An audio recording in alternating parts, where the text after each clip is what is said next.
Rob Fleming in the Philippines here, and I'm actually trying to make this particular video for days, you know, and I keep encountering technical problems, so let us hope that it's all working today, shall we? This is really a travel video, and it's going to be useful for anyone who travels, especially long distance travelers, but most especially if you come to places like Southeast Asia, South America, Africa, and the tropical zone in particular. How do you stay healthy? Now, it's an important issue. When I come to the Philippines, I mean, I come for 5-6 months at a time. If I'm not well for 3 or 4 days, yeah, I'll get over it. If you're only here for 2 or 3 weeks and you've got a really unpleasant holiday disease that knocks you out for a week, you know, it's most unpleasant. You've really spoiled your holiday. So we're going to do a few videos about how do you stay healthy, and if you don't stay healthy, how can you quickly get yourself on your feet again. And the first one we're going to look at is, because it's the first one you're likely to encounter, is respiratory ailments, coughs, colds and flu. Okay? Now, I can't think of an easier way or a more efficient way of transmitting airborne diseases from one person to another than to lock them up in a flying toothpaste tube for 10 hours, you know, with the air recirculating all the time. Brilliant idea. You have to do it because that's what flying is all about. But it's a very good way of getting infected.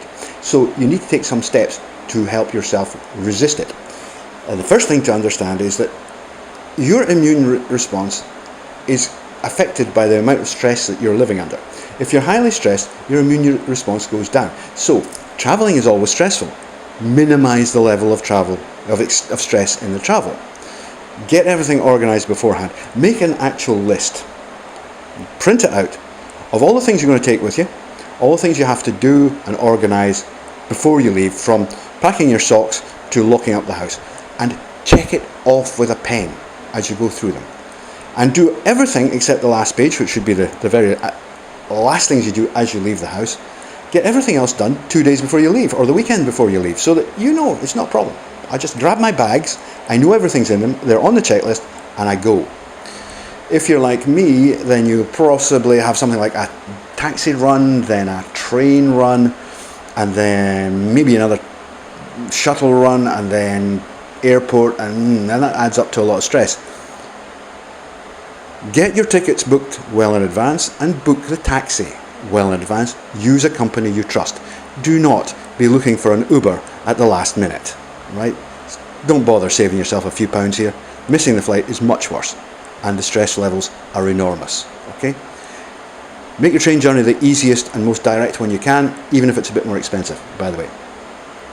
Okay, once you're checked in, stress levels usually go down. So the next thing we need to look at is prophylaxis. How do we stop ourselves getting a cold? Vitamin C, very effective, but you need to take a lot.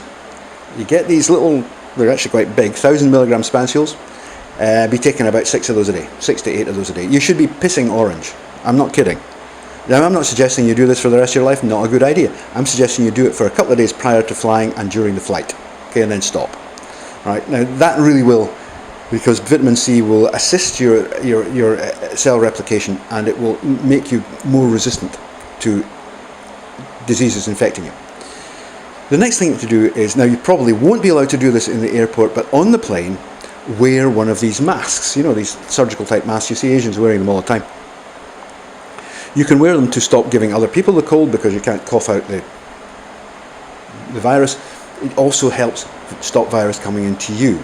And as I say, they don't like you wearing them in most airport terminals because they don't like people wearing masks for obvious reasons. But once you've passed through all the security and everything else, you should be able to wear it in the airplane, even if it's a question of saying to the hostess, you know, I've got a bit of a cold, can I put on a mask? And I've never heard one say no. Do that. The advantage of these is that the viruses that actually cause coughs, colds and flu are tiny, tiny, tiny little things. They would pass easily through the mesh of these simple masks, but they actually have to be contained in drops of moisture to get into you, and the mesh of the mask will stop the moisture so that the actual virus can't get into you. So that's a physical barrier that's useful. The other thing that they'll stop you doing is, and we all do this, you know, if you're wearing a mask, you go to the toilet, for example, and you put your hands on the back of the seats as you walk along the aisle, and you inadvertently, I've already done it several times in this video, touch your face. Well, if somebody just sneezed all over that seat back, you've just transferred the disease to your mouth, and you're going to catch it. So you need to avoid things like that, and the mask is a physical barrier. It will stop you doing that. They are a very good idea. The other thing that you should do is to ask your doctor before you leave, particularly if you're an older person, if you can maybe get a flu vaccination, which is going to be effective in the area you're going to. Now, flu vaccinations tend to be very specific for the strain, but your doctor should be able to find out quite easily just by going onto his local government website what is available and what might suit you. And most doctors, certainly in the UK, will be delighted to do this because they don't want you to get sick any more than you do. Okay. Finally, on this one, I just read a report a couple of weeks ago, and it was, I think, published in the Daily Mail. A paper had just been published, research paper, showing that the least likely place for a person to get a disease on an airplane is in the window seat, right? I don't know why. I haven't read the actual paper, but I presume it's because you're only getting one half of the air circulation. It's all on that side or that side. So consider taking a window seat. I always do. If you're a really big guy, I mean, I'm a big guy, but I'm not that big, you might find the window seat is just too awkward because, you're constantly having, if you need to go to the toilet and stuff like that, it's a problem. But consider it because there's less chance of getting a cold there.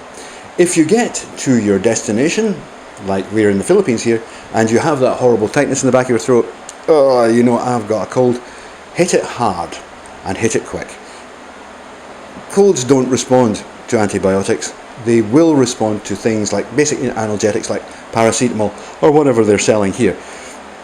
There's a very effective preparation in the Philippines called Neozep, which is one half paracetamol and one half Piriton. Basically, it's an antihistamine. So it will take down the sneezing and coughing reaction and help to prevent the irritations, which might become worse and it become an infection site itself. Help you to get back on your feet quicker. One piece of advice: if you do have a bad cold, do not hit it with loads and loads of whiskey, right? There's very little worse than feeling awful because you've got a minger of a cold and having an absolute 10-ton hangover on top of it. No, don't do that to yourself. Remember that if you get a cold here particularly, it's going to hit you worse than it will at home. You're not used to the virus. You don't have any immune to it. Just as simple as that. Get the medications. It should go away very quickly. If it doesn't, go to the pharmacist or go to a doctor. Okay? So that's our first one. We'll do a couple more on other things, but that's how you can reduce at least your chances of getting ear, nose and throat infections while you're flying to your tropical destination, your wonderful paradise island or wherever it is you're going to. Okay? So we'll see you in the next one. Take care. Bye-bye.